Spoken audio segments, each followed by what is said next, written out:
देश का सर्वश्रेष्ठ न्यूज चैनल एबीपी न्यूज देख रहे हैं आप और मैं हूं आपके साथ शिरीन। यूक्रेन की राजधानी कीव पर आज की रात बेहद भारी है।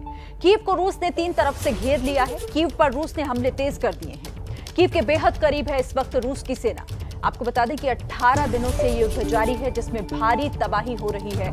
लेकिन आज की रात कीव पर क्यों भारी है ये हम आपको बता रहे हैं, क्योंकि रूस की सेना ने कीव को चौतरफा घेर लिया है। लगातार हमले भी तेज किए जा रहे हैं रशियन सेना की तरफ से और यूक्रेन की राजधानी और साथ ही यूक्रेन का सबसे बड़ा शहर है कीव, जिस पर हमले तेज कर दिए गए हैं रूसी सेना की तरफ से। कीव पर रूस ने हमले तेज कर दिए हैं। बेहद करीब है अब कीव के रूस की सेना। 18 दिन हो चुके हैं। 18 दिनों से इसी तरह से ये युद्ध जारी है। कोशिशें इस युद्ध को खत्म करने की जरूर हो रही हैं, लेकिन उसका असर अभी दिखाई नहीं दे रहा, क्योंकि युद्ध जारी है 18 दिनों से और तबाही भी हर रोज बढ़ती जा रही है यूक्रेन की धरती पर। और जिस तरह से घेराबंदी कर दी गई है कीव की रूस की तरफ से, रूस के सैनिक अब कीव को घेर चुके हैं चारों तरफ से, जिसके बाद अब आज की रात कीव पर किस तरह से भारी होगी इसका अंदाजा लगाया जा सकता है। फिलहाल 6 तस्वीरें आपके सामने हैं। ये 6 तस्वीरें बताने के लिए काफी हैं कि 18 दिनों में यूक्रेन में किस तरह से तबाही मची है। युद्ध की तस्वीरें आप देखिए। आसमान में तबाही का धुआं। डॉनबास में मिसाइल अटैक हुआ है और अब लोगों के पास यहां रहने के लिए जगह नहीं और घर छोड़कर जाते हुए लोगों को भी आप देख रहे हैं। शहीदों को श्रद्धांजलि भी दी जा रही है। तबाही के निशान इन तस्वीरों के माध्यम से देखिए। और साथ ही चलिए अब सीधे रुक कर लेते हैं, ग्राउंड जीरो चलते हैं, वॉर जोन कीव से ही हमारे संवाददाता प्रणय उपाध्याय लगातार हमारे साथ वहां से जुड़े हुए हैं, अपडेट दे रहे हैं। प्रणय, क्योंकि चौतरफा घेराबंदी एक बार फिर कीव की हो गई है, बताइए जा रहा है कि हमले भी लगातार तेज होते जा रहे हैं, क्या अपडेट है वहां से अभी?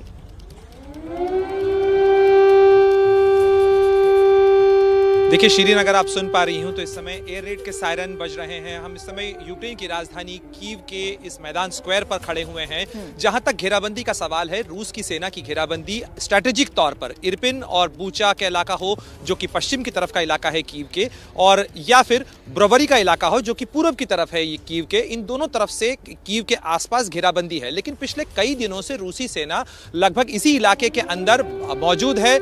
लगातार वो धीरे धीरे की तरफ आगे बढ़ रहे हैं, लेकिन कोई डायरेक्ट असॉल्ट कीव की तरफ नहीं हुआ है। जहां तक कीव की किलेबंदी का सवाल है, कीव में जबरदस्त किलेबंदी की गई है और जिस तरीके से यहां पर बैरिकेडिंग लगाई गई है, जिस तरीके से यहां जो चेकपोस्ट लगाई गई हैं, पूरा शहर एक तरीके से फोर्ट में तब्दील कर दिया गया है, एक छावनी के तौर पर है। जिस तरीके से यहां पर जो सुरक्षा के इंतजाम हैं वो मुकम्मल किए गए हैं और पूरा शहर जो है वो एक सीज की तैयारी कर रहा है। यानी घेराबंदी हो जाने पर सप्लाई लाइंस कट जाती हैं तो क्या होगा, एक पूरा जो डिफेंसिव मैकेनिज्म है वो शहर के अंदर तैयार किया गया है।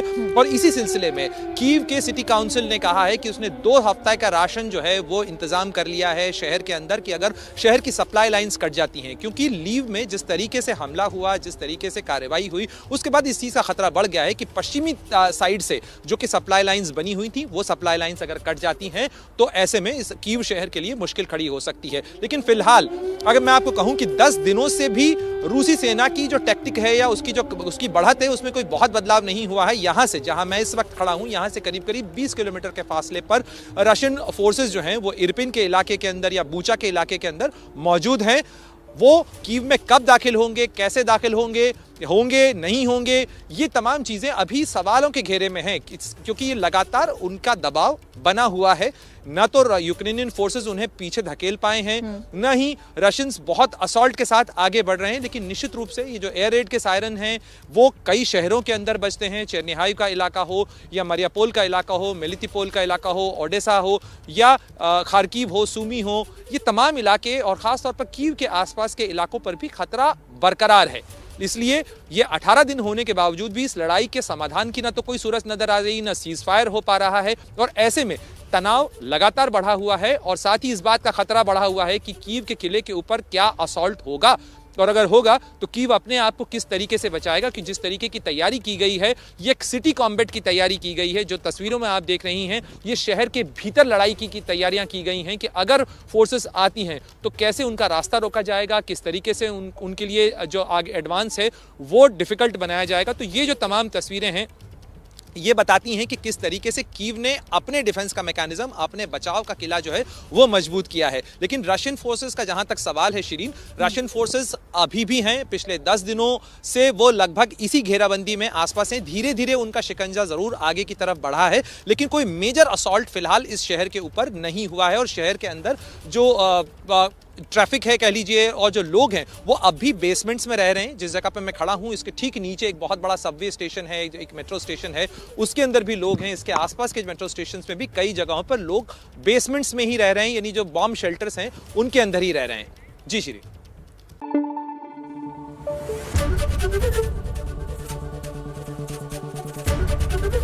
एबीपी न्यूज आपको रखे आगे।